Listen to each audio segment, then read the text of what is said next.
Hello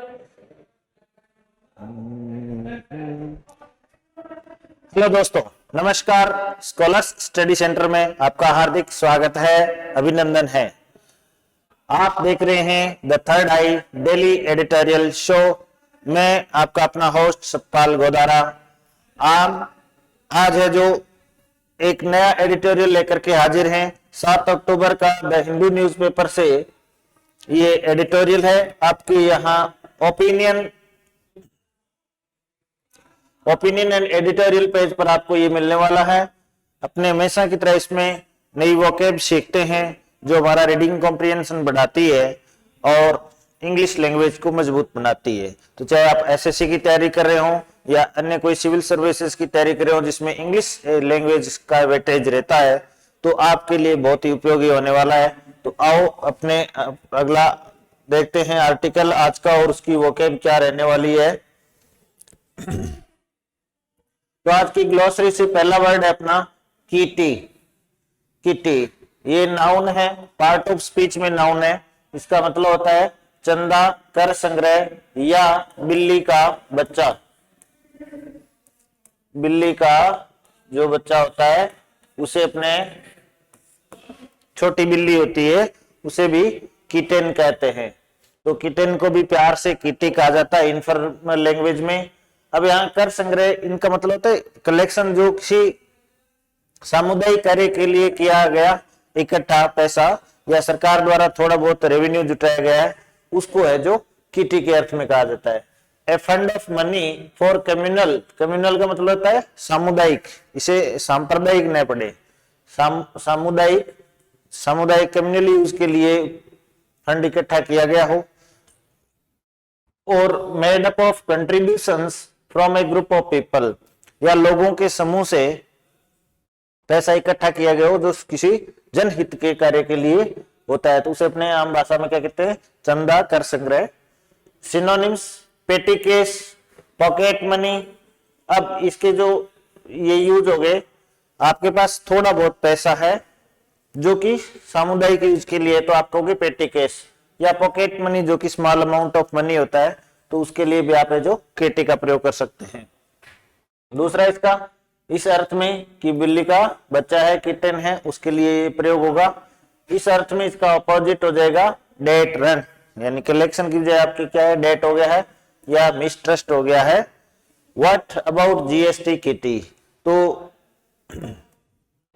GST kitty के बारे में आपका क्या ख्याल है, यानी जीएसटी का जो थोड़ा बहुत आपके पास कलेक्शन हुआ है उसके बारे में क्या विचार है। तो इसी सेंस में आज के आर्टिकल में इस शब्द का प्रयोग हुआ है। Next word is resilience. तो आज का जो नया शब्द है वो है रिजिलेंस। अब आप ध्यान दें, यहाँ जो जेड आई यानी एस आई से जो जे की ध्वनि आ रही है, क्या आ रही है, जे की ध्वनि आ रही है, और इसी सेकंड सिलेबल पर क्या है, स्ट्रेस मार्क है, तो इसका प्रोनाउंसिएशन क्या हो जाएगा, रिजिलेंस। आर ई से देखो, हम पढ़ते हैं रेस्पॉन्स में आर ई से रेस्पॉन्स, ए की ध्वनि आ रही है रेस्पॉन्स, जबकि यहाँ आर ई से क्या आ रही है, ई की ध्वनि आ रही है। ध्यान दे, क्योंकि आगे जो एस आई या फिर से वोवेल आ गया है कॉन्सोनेंट के बाद में, तो इसकी भी लॉन्ग साउंड आ रही है, तो रिजिलेंस, तो एस से जे की ध्वनि आ रही है यहाँ पर, ध्यान दे, तो रिजिलेंस। अब ये जो है जो यहाँ पर छोटे ए की लघु ध्वनि होगी, तो रिजिलेंस पार्ट ऑफ स्पीच में नाउन है। मानसिक दृढ़ता या लचीलापन, इसके दो अर्थ होते हैं, flexibility and toughness of mind और thinking capacity. So the capacity to withstand और रिकवर क्विकली फ्रॉम डिफिकल्टीज और टफनेस। तो आप किसी कठिनाई से जितना जल्दी उबर सकते हो या उसका सामना कर सकते हो, वो आपकी जो मानसिक ताकत है वो है रिजिलेंस, यानी कि मानसिक दृढ़ता, मजबूती। सिनोनिम्स क्या हो गया इसका, फ्लेक्सिबिलिटी या इलास्टिसिटी, जो चीज फ्लेक्सिबल हो या इलास्टिक हो, तो लचीलापन या तन्मयता, जो वापस पुनः अपनी स्थिति में आ जाना, तो इलास्टिसिटी होती है तन्मयता। तो ये क्या होता है, जैसे एक रबर होता है तो उसको अपने खींचते हैं तो वो वापस उसी स्थिति में आ जाता है। तो आप कोई परेशानी में पड़े और उसमें आप वापस रिकवर कर लिया, यानी वापस हेल्दी हो गए, तो सेम पोजीशन में वापस आने को क्या बोलते हैं? इलास्टिक पावर बोलते हैं, तन्यता बोलते हैं। तो इसी अर्थ में ये दोनों में आता है। तो अपोजिट हो जाएगा रिजिडिटी, कठोरता, जो एक बार उसकी पोजीशन चेंज होगी तो सेम पोजीशन में फिजिकल शेप में नहीं आता है। फ्रेगिलिटी, तो शक्ति, तो ये चीज इसका अपोजिट हो जाएगा। यूजेस देखते हैं, the remarkable resilience of so many institutions, बहुत सारे जो संस्थाएं हैं उनकी एक उल्लेखनीय रेजिलियंस है, तन्मयता है, दृढ़ता है, लचीलापन है। The ability of a substance और object to spring back into shape, तो ये इलास्टिसिटी के अर्थ में ये भी होता है। जब कोई भी ऑब्जेक्ट है, अपने साइंस में हम कहते हैं कि इस चीज की इलास्टिसिटी कितनी है, लचीलापन कितना है। जैसे nylon is excellent in wearability and resilience, nylon है वो पहनने के अंदर और तन्मयता के मामले में एक्सीलेंट है, सर्वश्रेष्ठ है।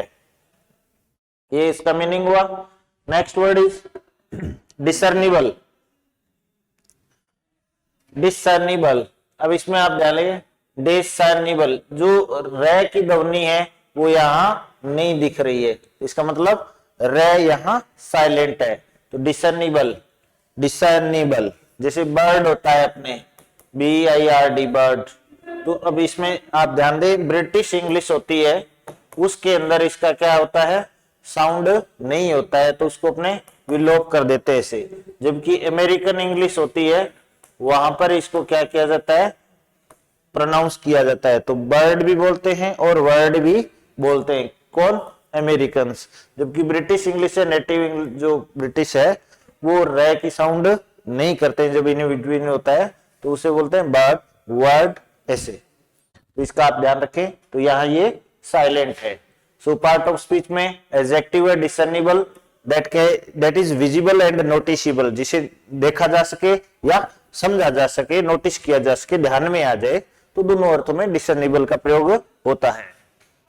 तो कोई भी चीज हो, एबल टू बी डिसर्न, ऐसी चीज जो समझ में आ जाए, समझदारी में हो, समझ में आ जाए, दृष्टि में आ जाए, तो विजिबल, परसेप्टिबल जो अंडरस्टैंड हो जाए, और नोटिसेबल जो आपके ध्यान में आ जाए। एंटोनिम हो जाएगा इम्परसेप्टिबल, जो ध्यान में नहीं आए, जो नोटिसेबल नहीं हो, जो समझ में नहीं आए, या जो दृष्टिगोचर हो, जो ध्यान में, नजर में नहीं आए, तो इनविजिबल। विजिबल का ऑपोजिट हो जाएगा invisible.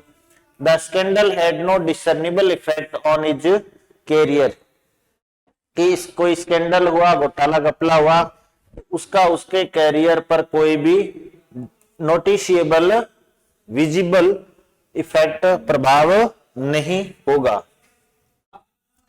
Had no. Next distilling. Distilling के भी दो अर्थ होंगे आपने। डिस्टिलिंग नाउन है पार्ट ऑफ स्पीच में। डिस्टिल करना यानी आसवन करना, जैसे लिक्विड आदि को है जो हम डिस्टिल करते हैं, डिस्टिलरी बोलते हैं। जैसे डिस्टिल्ड वाटर होता है, आपके मोटर कार होती है, उसके बैटरीज है, जो ड्राई शेल है उसके अंदर जो बैटरी होती है तो उसके अंदर लिक्विड डाला जाता है, उसे अपने डिस्टिल वाटर बोलते हैं। तो the process of making spirits or an essence by distilling, तो आसवन की प्रक्रिया से जो हम स्पिरिट बनाते हैं या उसको डिस्टिलिंग करने की जो प्रक्रिया है तो उसे डिस्टिलिंग बोलते हैं, आसवन। तो डिस्टिलिंग होती है आसवन विधि। सिनोनिम हो गया प्यूरिफाई, जिसे शुद्ध करना या रिफाइन करना, उसे परिष्कृत करना। तो परिष्कृत किया हुआ तरल पदार्थ है तो वो डिस्टिल होता है, तो डिस्टिलिंग कहते हैं इसे। इसका अपोजिट हो गया, जो प्यूरिफाई नहीं होगा वो गंदा होगा, तो डर्टिफाइंग हो जाएगा। पावरिंग हो गया, जिसके अंदर कुछ मिक्स कर दिया गया हो। So the distilling of grain whisky, जैसे ग्रेन विस्की का डिस्टिलिंग प्रोसेस। एक हो गया निहितार्थ निकालना, ये थोड़ा क्लियर नहीं दिख रहा आपको, यहां लिख देता हूं मैं। दूसरा अर्थ होगा इसका निहितार्थ निकालना, निहित अर्थ निकालना, निहितार्थ निकालना। हिडन मीनिंग को आप एक्सट्रैक्ट करते हो, तो यहां जैसे ग्रेन को डिस्टिल करते हैं तो ये चीज लिक्विड को डिस्टिल करते हैं, तो इसी प्रकार से कोई बात कही गई है तो उसमें से कोई अर्थ ग्रहण करना, इनफेयर करना, तो डिस्टिलिंग। द फैक्ट और process of extracting the essential meaning और most important aspect of something, कोई चीज का सबसे महत्वपूर्ण पहलू समझना या ज्ञात करना है, उसको अर्थ ग्रहण करना। The albums pregnant distilling of the finding of youth and optimism, तो एल्बम है उसका सबसे महत्वपूर्ण क्या निहितार्थ है कि fading of youth and optimism, कि ये क्या कर रहा है, युवाओं में ऑप्टिमिज्म को फेड कर रहा है, कम कर रहा है। नेक्स्ट है कॉम्प्लायंस। कॉम्प्लायंस इज अनुपालन। क्या आपने आईटीआर टाइम पे भरा, तो क्या आप कंपनी कंप्लायंस करते हैं कि नहीं करते हैं, यानी कि कंपनी एक्ट के कंप्लायंस आप करते हैं, जीएसटी का आप कंप्लायंस करते हैं या नहीं करते हैं, तो कंप्लायंस हो जाएगा अनुपालन की पालना करना, ओबेडियंस। तो हमें जीएसटी संबंधी जितनी भी कंप्लायंस है वो करनी चाहिए, चाहे आपकी फर्म हो या प्राइवेट लिमिटेड या लिमिटेड कंपनी हो। तो कंप्लायंस हो गया अनुपालन। ध्यान दें ये स्ट्रेस्ड नहीं है, अनस्ट्रेस्ड है। जब ओ की ध्वनि है जो अनस्ट्रेस्ड हो, जिसपे जोर नहीं दिया जाए, तो ये सिंबल प्रयोग में लेते हैं, ये इस ए के संदर्भ में आता है, यानी कंप्लायंस। इसे को न पढ़े, वो दिखते मुंह न फुलाए। कंप्लायंस आई ए से आई की ध्वनि आ रही है, तो ए ई की जब ध्वनि आती है तो अपने ये ए और ई लेते हैं, ए और ई। तो कंप्लायंस नाउन हो गया। द एक्शन और fact of complying with A wish और कमांड, किसी इच्छा या आदेश के अनुपालना करना, यानी आप कोई सरकार के नियम मानते हो, जीएसटी या कंपनी एक्ट संबंधित, तो आप उसकी अनुपालना करते हो, ओबीडियंस करते हो, उसे एडहेयर करते हैं, तो एडहेरेंस हो गया, या कन्फर्मेटिव विधेय से संगत होना या सुसंगत होना या के अनुरूप होना। तो के अनुरूप होना या पालना करना, तो ये क्या होगी आपकी कंप्लायंस होगी, ओबीडियंस होगी। तो एडहेरेंस टू या कन्फर्मिटी होना, रिफ्यूजल इनकार करना, डिसओबीडियंस ओबीडियंस होती है पालना करना, तो डिसओबीडियंस क्या हो गया, अवज्ञा करना। तो डिसओबीडियंस क्या हो गई, सिविल डिसओबीडियंस, आपने नाम सुना होगा गांधी जी का, सविनय अवज्ञा। तो डिसओबीडियंस क्या होगी, अवज्ञा होगी।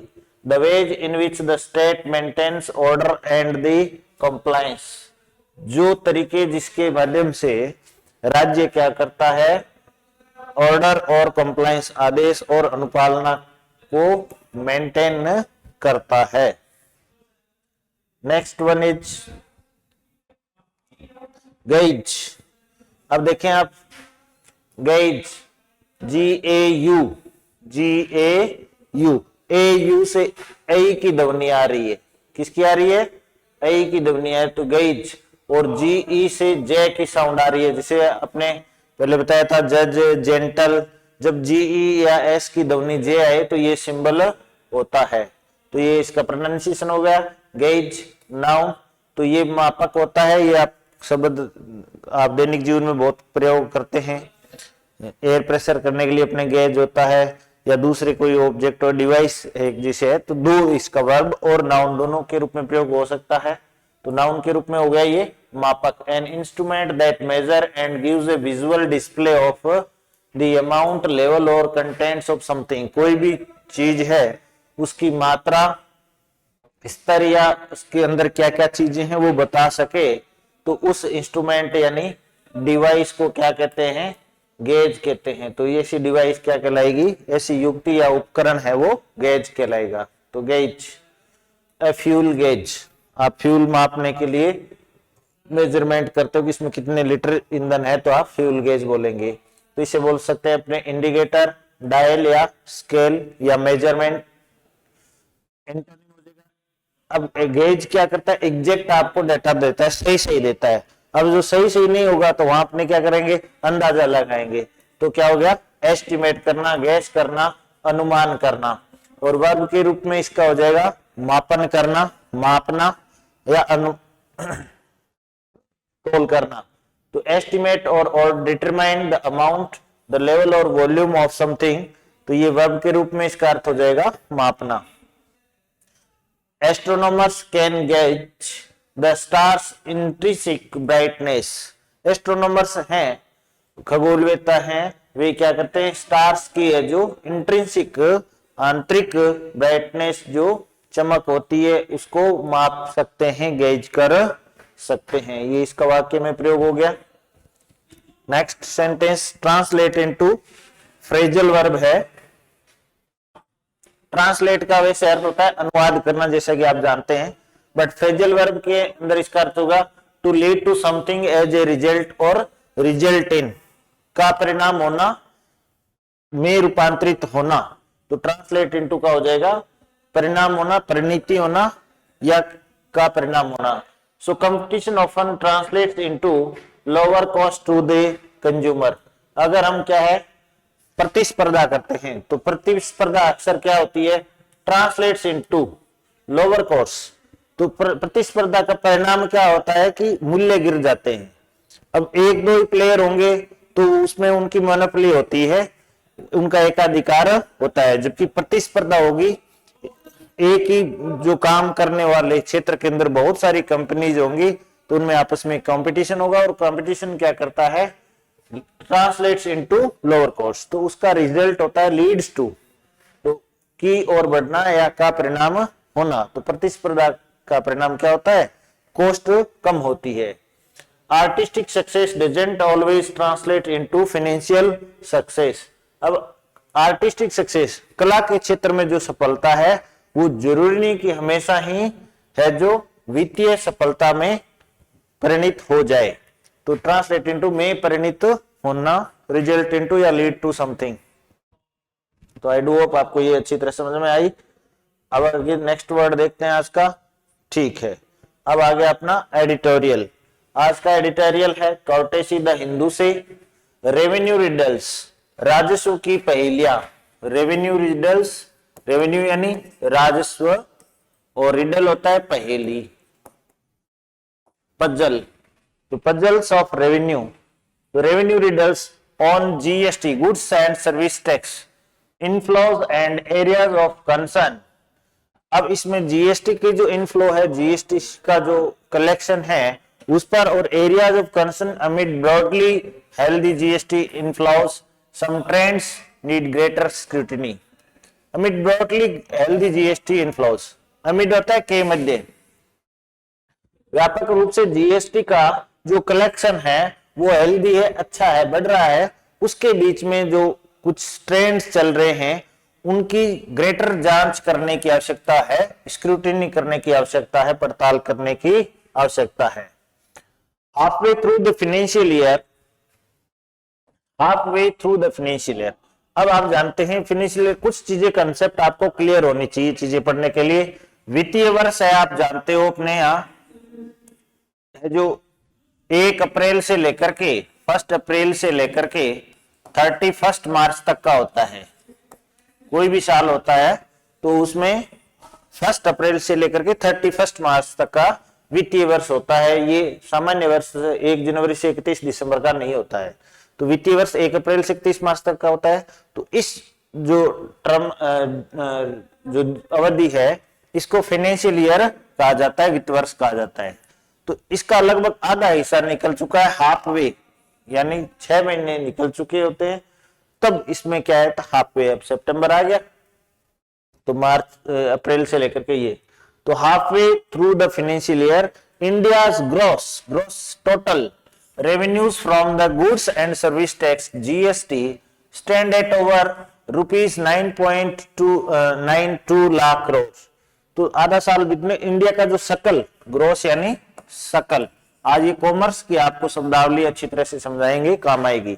तो जो सकल राजस्व है वो क्या है, stand at over 9.92 lakh crore, 9.92 crore lakh crore का हमारा सकल राजस्व हो चुका है, marking an 11.1% increase over the collections between April and September 2022। अप्रैल से लेकर के सितंबर 2022 के बीच में इसमें लगभग 11.1% की है जो इंक्रीज हुई है, ग्रोथ हुई है, वृद्धि हुई है।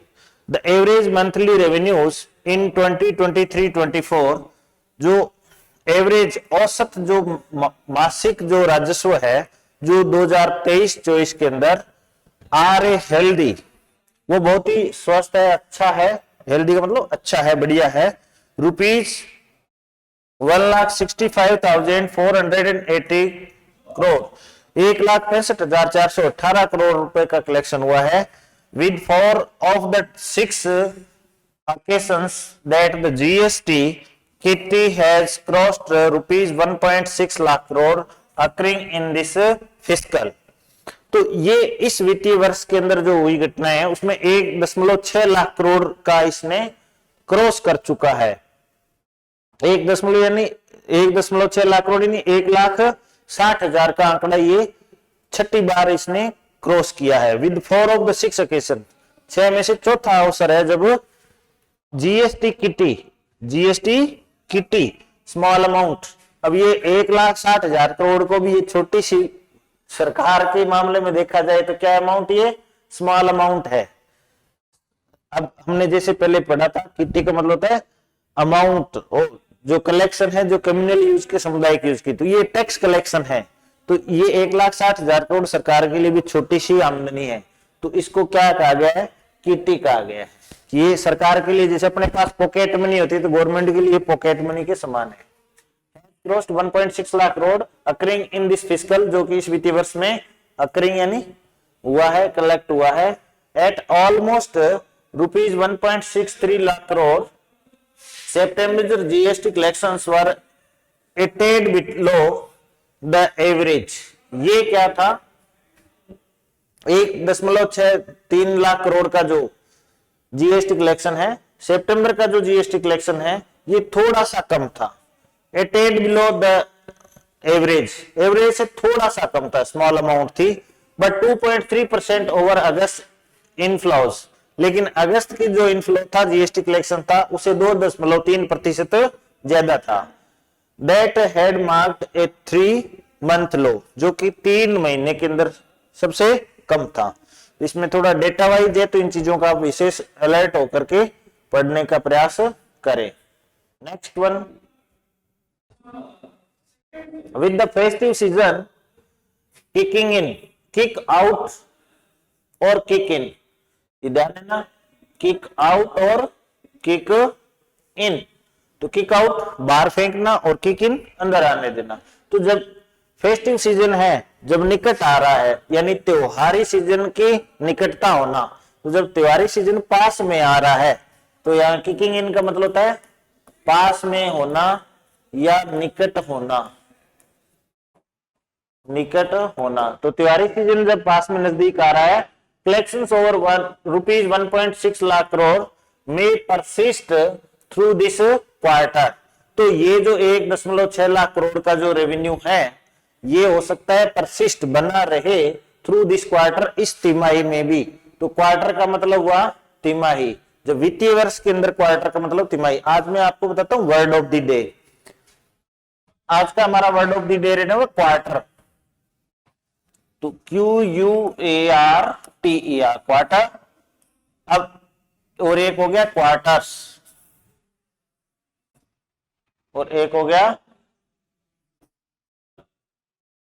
Quarters, QUARTERS। क्वार्टर्स का मतलब होता है हेड क्वार्टर, हेड ऑफिस। जो मुख्यालय है उसे अपने क्वार्टर्स बोलते हैं, जो हेड क्वार्टर्स बोलते हैं, उसमें एस लगता है। जबकि क्वार्टर का मतलब होता है इज इक्वल टू 1/4 और 25%, 25% है किसी चीज का तो उसे क्वार्टर बोलेंगे, 1/4 हिस्सा। अब वित्तीय वर्ष में क्या होते हैं, 12 महीने होते हैं, 12 मंथ्स होते हैं। तो 12 मंथ्स का क्वार्टर कितना हो गया, 3 मंथ्स, तो 3 महीने हो गए। अब टाइम के रेफरेंस में देखें, 1 घंटे में 60 मिनट होती है, तो 1 घंटे का जो है जो और 25% क्या हो गया, 15 मिनट, तो 15 मिनट्स क्या हो गया क्वार्टर, जिसे अपने कहेंगे 10:15 हो गए। तब टाइम के रेफरेंस में क्या बोलेंगे, it is 10 past quarter, 10 past quarter. तो ये 10:15 हो गई, यानी 15 मिनट ऊपर हो गई, क्योंकि 1 घंटे का क्वार्टर 15 मिनट होती है। अब हमें बोलना है 11:15 हो गए, तो 11 बजने में 15 मिनट कम है, तो अपने बोले quarter to 11, it is quarter to 11। तो 11 बजने में क्वार्टर कम है, तो हम कहेंगे टू 11, क्वार्टर टू 11, 11:15। और बोलेंगे 11:15 तो बोलेंगे इट्स क्वार्टर पास्ट 11। तो क्वार्टर मिनट के संदर्भ में हो गया, जो घंटे के संदर्भ में हो गया 15 मिनट। तो कोई भी 100% है, उसका 25% है, उसे हमने क्वार्टर बोलेंगे। ओके, तभी तो पियक्कड़ लोग क्या बोलते हैं, क्वार्टर बोलते हैं 250 ml को। तो ये क्वार्टर का मतलब हुआ 25%। तो इसको, और इस क्वार्टर्स का मतलब होता है हेड ऑफिस, मुख्यालय। Okay, so the government appears comfortably placed regarding GST revenues. तो ऐसा लगता है, इट सीम्स अपीयर्स, कि गवर्नमेंट है जो जीएसटी रेवेन्यू को लेकर के आश्वस्त है इन द फिस्कल कंटेक्स्ट, वित्तीय संदर्भ के अंदर, with room to spare for, with room to spare for की संभावनाएं बने रहना। ये फ्रेज है, इसका ध्यान रखना, with room to spare for, के लिए स्पेस होना, के लिए जगह होना, अर्थात मौका होना, अवसर होना। With room to spare for the moderation in inflows during the January March 2024 की सरकार है जो जनवरी 2 से लेकर के मार्च 2024 तक है, जो इसके अंदर कुछ न कुछ मॉडरेशन कर सकती है। 24 क्वार्टर, इस तिमाही के अंदर, when the central bank expects real GDP growth to slow down to 5.7% from 7.8% in the first quarter, कि पहले क्वार्टर में जो तिमाही है सेंट्रल बैंक, केंद्रीय बैंक के, रिजर्व बैंक के अनुसार 7.8% से गिर करके वो 5.7% रहने की संभावना है। किसकी? वास्तविक जो जीडीपी, ग्रोस डोमेस्टिक प्रोडक्शन, सकल घरेलू उत्पाद। Beyond the macro resilience, macro बड़ी, तो जो बड़ी रिजिलेंस है, जो दृढ़ता है, फ्लेक्सिबिलिटी है, दैट दीज नंबर्स इंडिकेट, जो कि ये नंबर दर्शाते हैं, a few areas of concern deserve closer scrutiny, कुछ ऐसे एरिया हैं जिनकी निकट जांच पड़ताल करनी जरूरी है, बाल की खाल निकालनी है। From policy makers and the GST council which convenes today, जो कि पॉलिसी मेकर्स, नीति निर्माताओं की जो बातें हैं उनसे, और जीएसटी काउंसिल जो परिषद की जो बैठक है, जो आज कन्वेन होने वाली है, आउट होने वाली है। So there is a discernible slowdown in the growth of the GST inflows। अब उनमें से एक बात ये है जो कि बड़ी डिसर्निबल है, दृष्टिगोचर है, नोटिशिएबल है।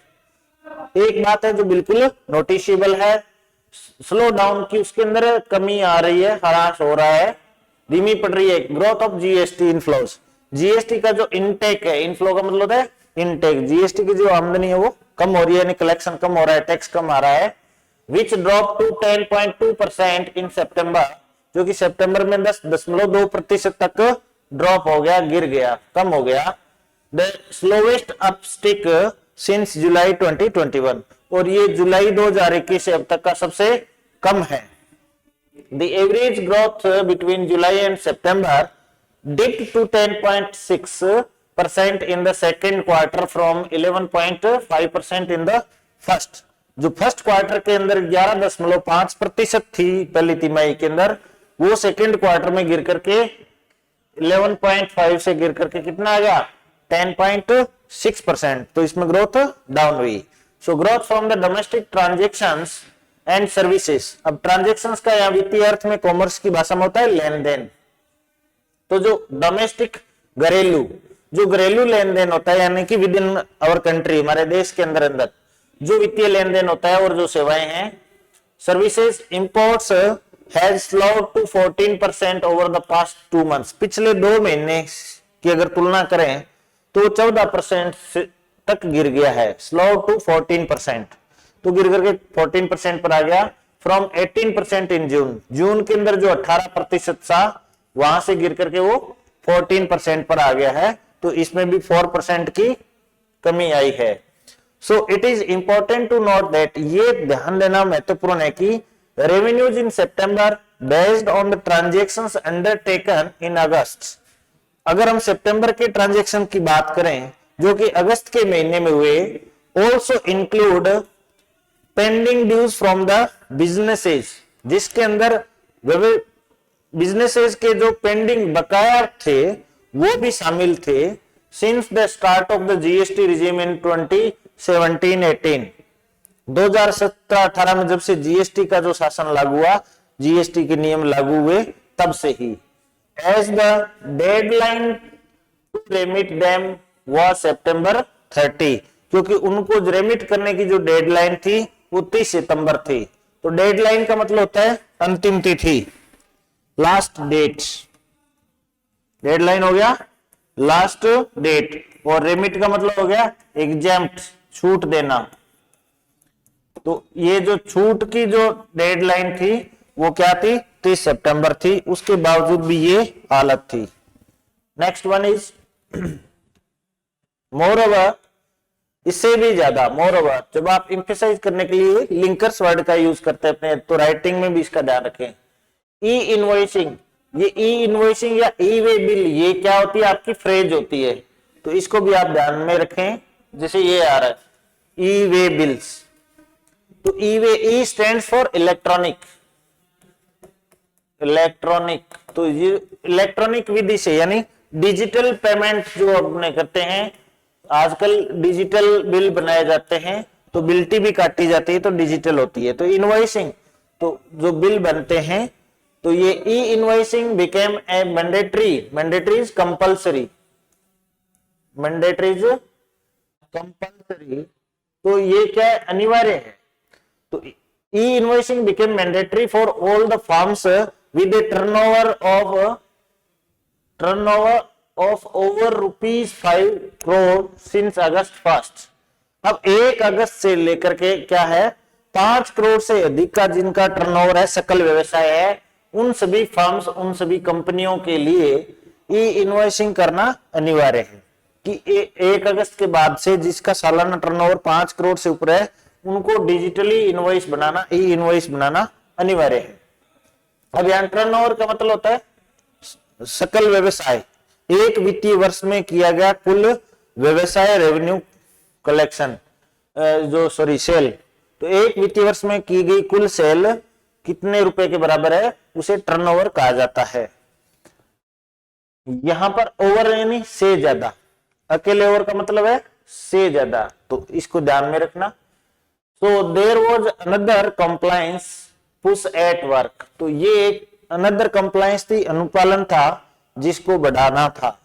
डिस्टिलिंग दीज इफेक्ट्स, अब इन प्रभावों को अगर हम डिस्टिल करें, उनका निहित अर्थ निकालें, हिडन मीनिंग निकालें उसमें से, तो क्या होगा, distilling these effects is necessary to gauge the extent of growth, तो ये बहुत ही नेसेसरी आवश्यक है, to gauge the extent of growth, इसे अपने ग्रोथ कितना हो सकता है उसका एक्सटेंट को अपने समझ पाएंगे, उसको मेजर कर पाएंगे। To measure the extent of expansion of growth that stemmed from the actual consumption and production upticks, जो कि वास्तविक कंजप्शन यानी उपभोग और उत्पादन, जो वास्तविक जो उपभोग और उत्पादन हुआ है उसमें कितनी स्टेम हुई है, उसमें वृद्धि हुई है। That a record 9.34 crore e way bills generated during August, अगस्त के महीने में रिकॉर्ड रूप से 9.34 करोड़ ई-वे बिल बनाए गए, यानी लगभग 9 करोड़ 34 लाख ई-वे बिल यानी डिजिटल बिल बने। Generated during August didn't translate into the highest ever revenues, अब ये इतने लगभग 9.5 करोड़ ई-वे डिजिटल बिल बने, they translate into the highest ever revenue, वे रेवेन्यू में ट्रांसलेट नहीं हुए, बिल तो कटे लेकिन उनसे टैक्स प्राप्त नहीं हुआ सरकार को। May suggest that transaction sizes have shrunk, तो ये बताते हैं, सजेस्ट देते हैं कि आपका जो ट्रांजैक्शन साइज है, लेन देन का साइज है, वो शायद श्रंक हो गया है, गिर गया है। तो श्रिंक होता है सिकुड़ना, SHRINK श्रिंक होता है सिकुड़ना, तो सिकुड़ना इसकी थर्ड फॉर्म हो जाएगी श्रंक। तो यहां पर आई की जगह क्या लग जाएगा, यू लग जाएगा। ठीक है, तो श्रिंक से श्रंक बनता है तो सिकुड़ना। फॉर इंस्टेंस, फॉर एग्जाम्पल, उदाहरण के लिए, यानी आपके बिल तो कटे हैं लेकिन उतना टैक्स आया नहीं है। अनदर पजलिंग, एक दूसरा आपका रिडलिंग, जो रिडल होता है पजल होता है, तो एक दूसरा पजल पहली ट्रेंड है यानी प्रवृत्ति है। Another puzzling trend is seen in revenues, एक दूसरा सीन रेवेन्यू में भी नजर आता है। From goods imports that have shrunk 4 times this year, 4 times मतलब 4 गुना, 4 times, तो ये 4 गुना कम हो चुका है। तो ये भी एक बड़ा पजल है, पहली बना हुआ है, इसका वास्तविक कारण ढूंढना पड़ेगा। ऑफ कोर्स, निस्संदेह, ऑफ कोर्स, इसे आप ध्यान रखें, है नहीं बोले, of course. Okay, so of course the lower goods import bills recorded this year will reflect in lower GST in tax।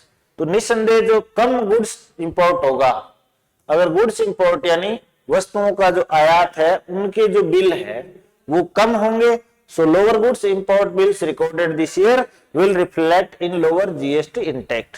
तो आपकी बिलिंग कम होगी तो जीएसटी का इंटेक है, कलेक्शन है, वो भी कम हो जाएगा। So however imports hit a 9-month high of $58.6 billion in August. यद्यपि इतना होने के बावजूद, इन स्पाइट ऑफ दिस, जो हमारे आयात है वो 9 महीने का हाईएस्ट है, जिसमें $58.6 बिलियन का आयात हुआ है अगस्त के महीने में, क्योंकि 10.75% ओवर जुलाई इंपोर्ट बिल, जो कि जुलाई का जो इंपोर्ट बिल था उसे 10.75% ज्यादा है। Okay, yet revenues collection in September were 5.7% below the previous months kitty. फिर भी किटी शब्द आ गया, जो पिछले महीने की जो किटी थी यानी थोड़ा सा जो कलेक्शन आया था उससे ये सितंबर का क्या रहा, सो सितंबर वर 5.7% बिलो, तो सितंबर में भी 5.7% कम रहा, जो कि पिछले महीने की जो किटी थी यानी रेवेन्यू कलेक्शन था उससे कम रहा। So this doesn't add up, तो इसमें कोई ज्यादा ग्रोथ नहीं हुई। अथॉरिटीज मस्ट डिग डीपर, गहराई में जाना, डिग डीपर गहराई में जाना, किसको, अथॉरिटीज को। तो जो भी संबंधित अथॉरिटीज है, जीएसटी है, सरकार है, उनको क्या करना चाहिए, इस बात की गहराई में जाना चाहिए, must dig deeper to check for revenue leakages, और वो पता लगाएं कि रेवेन्यू कहां लीकेज हो रहा है, रेवेन्यू की, राजस्व की चोरी कहां हो रही है, कौन टैक्स नहीं दे रहा है। फ्रॉम इंपोर्ट्स, जो आयात से जो भी रेवेन्यू है वहां पर कौन कौन इसका लीकेज कर रहा है, तो पैसे का लीकेज सरकार को रोकना चाहिए, must dig deeper. So I do hope आपको ये पैराग्राफ अच्छी तरह से पसंद आया होगा। तो आप इसे है जो डेली अपना एडिटोरियल्स देखें और एक को लेकर के धीरे धीरे अपनी स्पीड बढ़ाते जाएं। अपने नेक्स्ट वीक से है जो इसमें कुछ और नवाचार करने वाले हैं। Thank you for being with us, have a great day, नमस्कार।